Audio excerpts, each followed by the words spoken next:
Switch gear প্রোটেকশনের পরের part. আমরা আগের সেশনে short circuit current, short circuit MV ক্যালকুলেশনের উপরে কতগুলো প্রবলেম দেখেছিলাম। তো আমরা আজকের সেশনে কতগুলো different type same calculation, short circuit current, short circuit MV ক্যালকুলেশনের কিন্তু কানেকশন ডিফারেন্ট রয়েছে, ডিফারেন্ট কনসেপ্টের প্রবলেম রয়েছে। তো আজকে আমরা ডিসকাস করব। তো সেশনটা লাস্ট অবধি অবশ্যই দেখবে। তো চলে আসি প্রবলেমে। The plant capacity of a 3-phase generating station.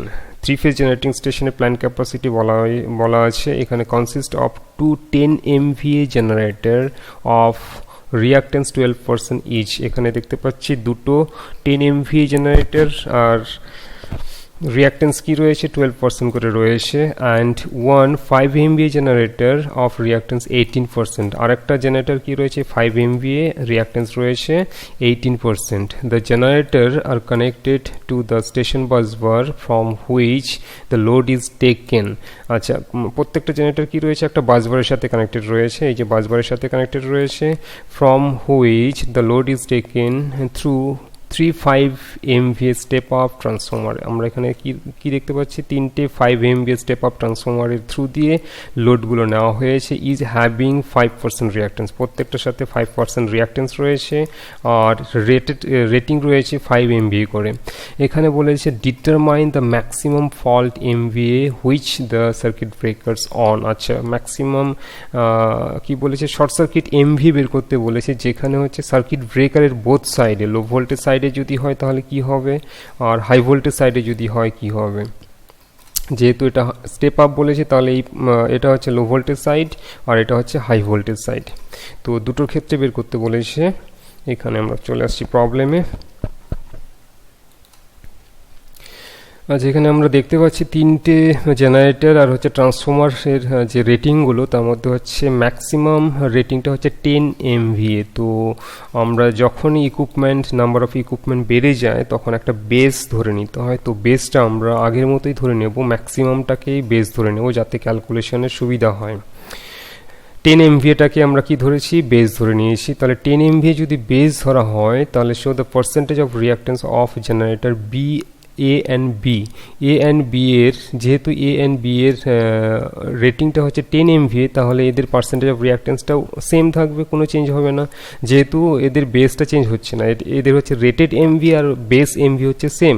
তাহলে হচ্ছে A আর B জেনারেটরের হচ্ছে পার্সেন্টেজ অফ রিয়াক্টেন্সটা 12% রয়েছে। তাহলে কার ক্যালকুলেশন করতে হবে, জেনারেটর সি আর হচ্ছে ট্রান্সফর্মারের ক্যালকুলেশন করতে হবে। জেনারেটর সি, তাহলে percentage of reactance of generator C এর ফর্মুলাটা আমরা কি জানি, base KVA by rated KVA into percentage of reactance at rated KVA. তো এখানে বেস কেভিএ আমরা কত ধরেছি, 10 ধরেছি।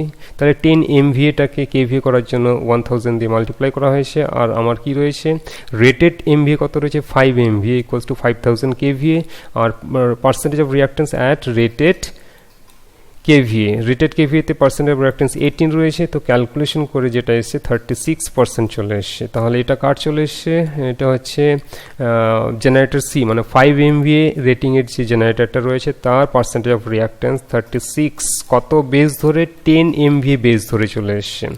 নেক্সট তারে কার বার করবো, অল্টারনেটরের বের করবো। নেক্সট আমরা বের করছি হচ্ছে অল্টারনেটর,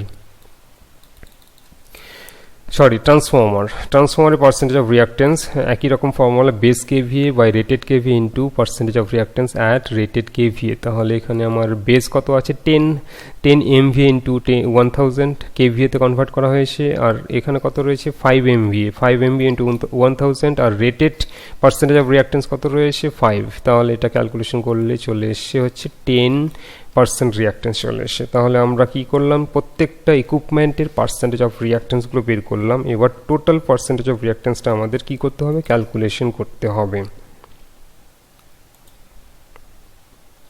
আচ্ছা, আমাদের কোশ্চেনে কি ছিল, আমাদের কোশ্চেনে দেওয়া ছিল,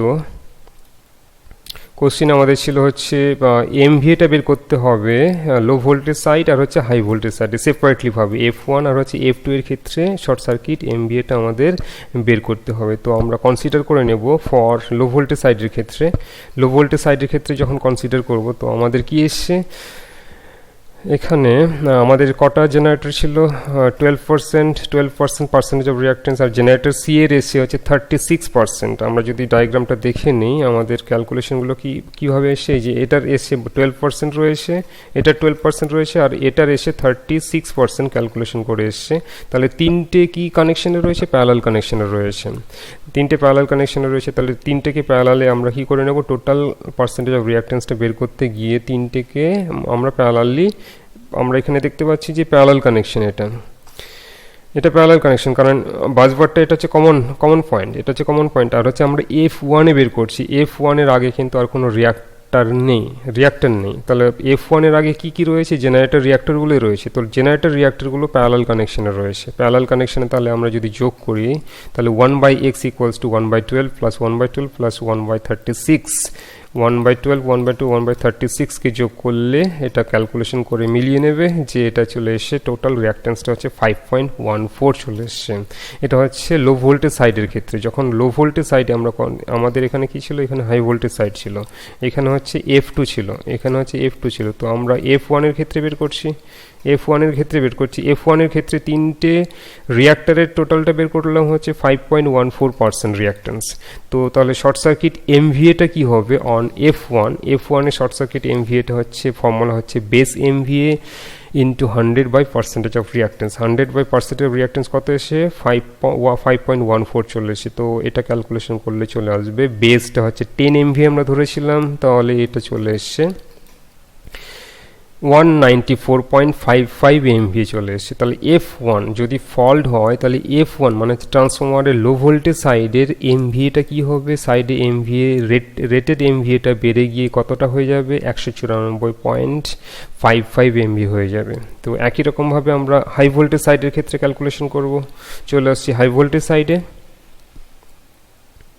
ফর হাই ভোল্টেজ সাইডের ক্ষেত্রে কি হবে? হাই ভোল্টেজ যখন F2টা কনসিডার করব, তখন হচ্ছে ট্রান্সফরমারের পার্সেন্টেজ অফ রিঅ্যাকটেন্সটা কিন্তু এর মধ্যে চলে আসবে, ক্যালকুলেশনে চলে আসবে। তো আগেরটা আমাদের কত এসেছিলো? আগেরটা প্যারালাল কানেকশনে যদি যোগ করি, আগেরটা এসেছিলো হচ্ছে 5.14, তার সাথে এটা সিরিজ হয়ে যাবে, তার সাথে এই কানেকশনটা হয়ে যাবে সিরিজ। তাহলে এটা হচ্ছে 10, 5.14 এর সাথে 10, তাহলে 15.14 চলে এসছে। তো শর্ট সার্কিট এমভি অন F2তে শর্ট সার্কিট এমভিটা চলে আসবে হচ্ছে base MV into 100/% of reactance, মানে হচ্ছে 15.14। তো এটা চলে এসে হচ্ছে 66.05 এমভিএ।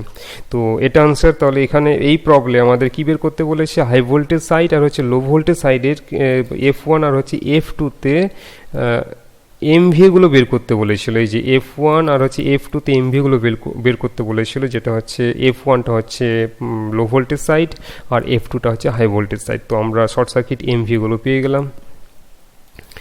চলে আসছি নেক্সট প্রবলেমে। The section busbar A and B are linked by a busbar reactor rated at 5 MVA with percentage of reactance 10%.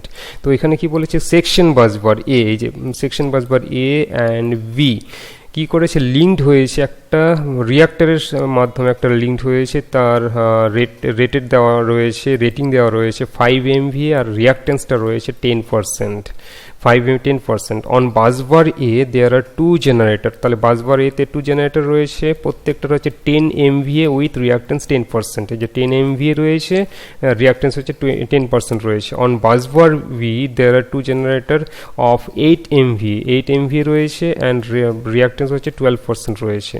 কি বের করতে বলেছে? Find the short circuit MVA which occur on busbar B in the circuit. আচ্ছা, busbar বিতে এই যে সার্কিটে যে এখানে যদি ফল্ট হয়, তাহলে তখন হচ্ছে শর্ট সার্কিট এমভিএটা কি হবে?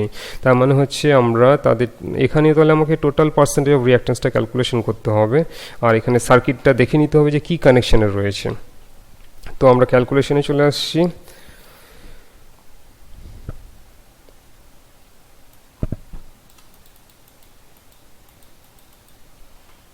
এখানে আমরা কি ধরে নেব, বেস এমভিএ, এখানে আমরা ম্যাক্সিমামটাকে বেস এমভি ধরে নিচ্ছি 10 ধরে নিয়েছি, তাহলে 10 এমভিএটাকে যদি বেস ধরে নিই তাহলে এখানে কার চেঞ্জ হচ্ছে না, জেনারেটর 2 ও জেনারেটর 1, জেনারেটর 1 আর জেনারেটর 2 এর হচ্ছে পার্সেন্টেজ অফ রিয়াক্টেন্স চেঞ্জ হবে না, সেম থাকবে, সেম রয়েছে।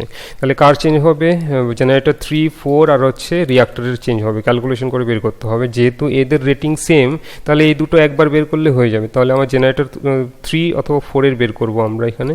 রিয়াক্টেন্স জেনারেটর 3 অ্যান্ড 4 এর base KVA by rated KVA into percentage of reactance at rated KVA. তো এখানে বেস কেভিএ কত ধরেছি আমরা, 10 এমভি ধরেছি, 10 ইন্টু 1000, আর রেটেড কত দেওয়া রয়েছে, রেটেড 10 এমভি দেওয়া রয়েছে, 10 ইন্টু 1000, আর পার্সেন্টেজ অফ রিয়াক্টেন্স 12 রয়েছে। তো এটা ক্যালকুলেশন করলে চলে এসছে 15%। তো এটা দুটোর ক্ষেত্রেই একই হবে, দুটোর ক্ষেত্রে সেম হবে, 3 জেনারেটর 3 অ্যান্ড 4 এর ক্ষেত্রে হচ্ছে 15% চলে এসছে। চলে আসবো হচ্ছে আমরা ট্রান্সফর্মারের, ট্রান্সফর্মার নয়, রিয়াক্টারের পার্সেন্টেজ অফ রিয়াক্টেন্সটা বের করব, রিয়াক্টারের। তো এর পার্সেন্টেজ অফ রিয়াক্টেন্সটা হচ্ছে base KVA by rated KVA into percentage of reactance at rated KVA. তো এখানে বেস আমরা 10 ইন্টু 10,000 করবো, আর 5 এমভি রয়েছে, 5 ইন্টু 1000, আর রেটেড কত রয়েছে, 10 রয়েছে, তো 10 এখানে করা হয়েছে। তো এর পার্সেন্টেজ অফ রিয়াক্টেন্সটা চলে এসছে 20%, এর রিয়াক্টেন্সটা চলেছে 20%। তো আমরা সবগুলোর ক্যালকুলেশন করলাম। তো এখানে কানেকশানটা একবার দেখে নিই, কানেকশানটা হচ্ছে জেনারেটর।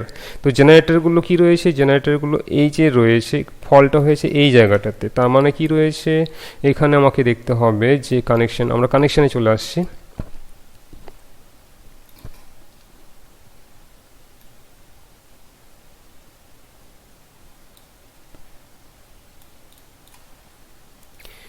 জেনারেটর 1 এর হচ্ছে পার্সেন্টেজ অফ রিয়াক্টেন্স 10, এটার পার্সেন্টেজ অফ রিয়াক্টেন্স 10, আর এই দুটোর হচ্ছে 15 করে বেরিয়েছে, আর এটা 20 বেরিয়েছে।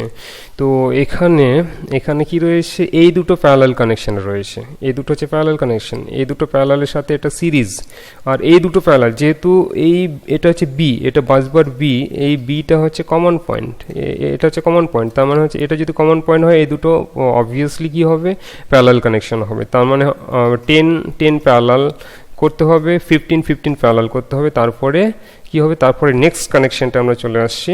নেক্সট কানেকশন হচ্ছে 10 প্যারালাল হয়ে গেছে 5, আর 15 এর প্যারালাল হয়ে যাবে 7.5, আর এটা হচ্ছে 20। এবার কি হচ্ছে, 5 আর হচ্ছে 20 কিসে রয়েছে, সিরিজে রয়েছে, তাহলে এটা হচ্ছে 5 প্লাস 20 25 হয়ে যাবে, আর এটা হচ্ছে 7.5টা 25 এর সাথে প্যারালাল। তো এখানে টোটাল রিয়াক্টেন্সটা আমরা বের করেছি হচ্ছে 25 প্যারালাল 7.5। তো এটা ক্যালকুলেশন করলে চলে আসছে 5.77। তাহলে 5.77 চলে এসছে। তাহলে আমাদের এখানে কি বের করতে বলেছে, এই পয়েন্টে এমভিএটা বের করতে বলেছে, মানে হচ্ছে যদি শর্ট সার্কিট হয় তখন এমভিএটা কি হবে এই পয়েন্টে। তাহলে এই পয়েন্টের আমরা টোটাল রিয়াক্টেন্সটা বের করলাম 5.77। তো MVA equals to, short circuit MVA equals to base MVA into 100 by percentage of reactance। Base MVA হচ্ছে 10, 100 by percentage of reactance হচ্ছে আমরা এটা বের করেছি, টোটাল পার্সেন্টেজ অফ রিয়াক্টেন্স এটা বেরিয়েছে। তো এখানে বসিয়ে দিলে যেটা এসছে 173.31 MVA, এটা হচ্ছে আনসার, এটাই হচ্ছে answer. Next problem, a 3-phase 20 MVA 10 kilovolt alternator has internal reactance of 5% and negligible resistance, কোনো রেজিস্ট্যান্স নেই, এই ইন্টারনাল রিয়াক্টেন্স 5% রয়েছে, আর রেটিংটা রয়েছে 20 MVA। Find the external reactance per phase to be connected in series with the alternator so that the steady current on short circuit does not exceed 8 times the full load current।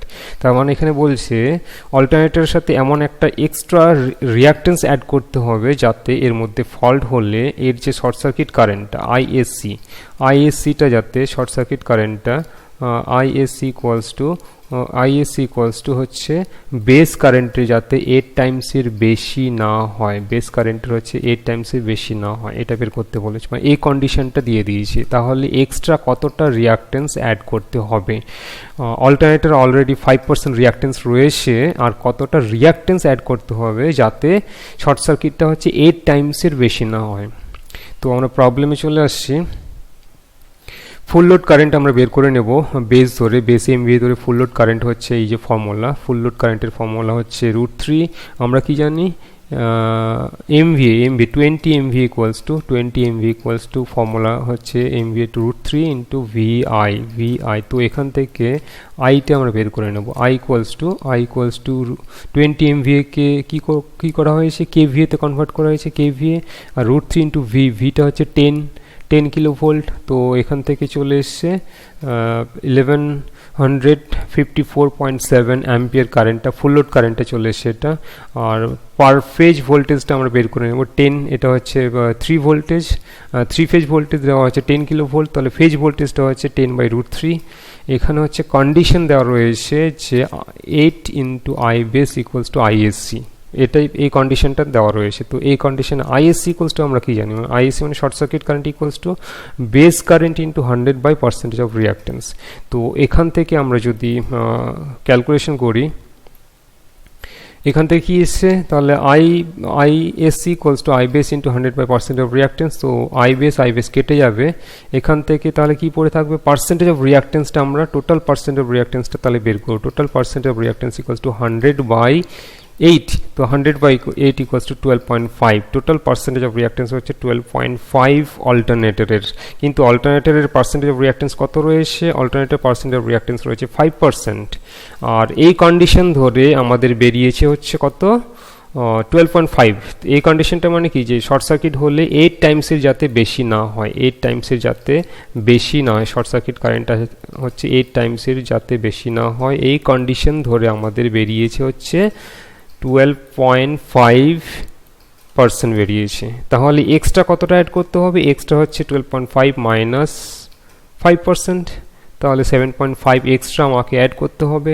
Extra percentage of reactance 7.5% add করতে হবে কিন্তু এখানে কি চেয়েছে reactance চেয়েছে percentage of reactance নয় তো percentage of reactance আমরা পেয়ে গেছি 7.5 তাহলে এখান থেকে আমাকে কি বের করতে হবে রিঅ্যাকট্যান্সটা ক্যালকুলেশন করতে হবে তো পার্সেন্টেজ অফ রিঅ্যাকট্যান্স আমরা ডেফিনেশন থেকে ফর্মুলাটা জানি percentage of reactance equals to I into X by V into 100 তো পার্সেন্টেজ অফ রিঅ্যাকট্যান্স হচ্ছে 7.5 আর আইটা আমরা বের করেছি আর এক্সটা হচ্ছে বের করব ভিটাও আমরা পেয়ে গেছি ইন্টু 100 তো এখানে যদি ডেটাগুলো বসিয়ে দিই তাহলে কি চলে এসছে ডেটা এখানে বসিয়ে দিলে চলে এসছে এক্স এর ভ্যালু হচ্ছে 7% অফ রিঅ্যাকট্যান্স হচ্ছে 7.5 এখানে ডেটাগুলো পুট করে দিয়েছি তাহলে এক্স ইকুয়ালস টু চলে এসছে 0.375 ওহম তাহলে 0.375 ওহমের রিঅ্যাকট্যান্স যদি আমরা অল্টারনেটরের সাথে সিরিজে কানেক্ট করি তাহলে অল্টারনেটরের সাথে সিরিজে কানেক্ট করলে এটা এই ভ্যালুটা হচ্ছে 0.375 ওহম এত ওহমের রিঅ্যাকট্যান্স যদি অ্যাড করি তাহলে আমাদের কি হবে অল্টারনেটরে ফল্ট হলে শর্ট সার্কিট কারেন্টটা হচ্ছে বেস কারেন্টের শর্ট সার্কিট কারেন্টটা হচ্ছে বেস কারেন্টের হচ্ছে 8 টাইমসের বেশি হবে না তো এটাই কন্ডিশন দেওয়া ছিল খুব ইম্পর্টেন্ট প্রবলেম এটা খুব ইম্পর্টেন্ট প্রবলেম তো এই ধরনের প্রবলেমগুলো দিয়ে দেবে আমরা টোটাল 5খানা প্রবলেম করলাম তো এই 5খানা প্রবলেম তোমরা প্র্যাকটিস করে নেবে তো আজকের সেশনটা এখানেই শেষ করছি যদি কোনো প্রবলেম হয় কমেন্ট বক্সে অবশ্যই কমেন্ট করবে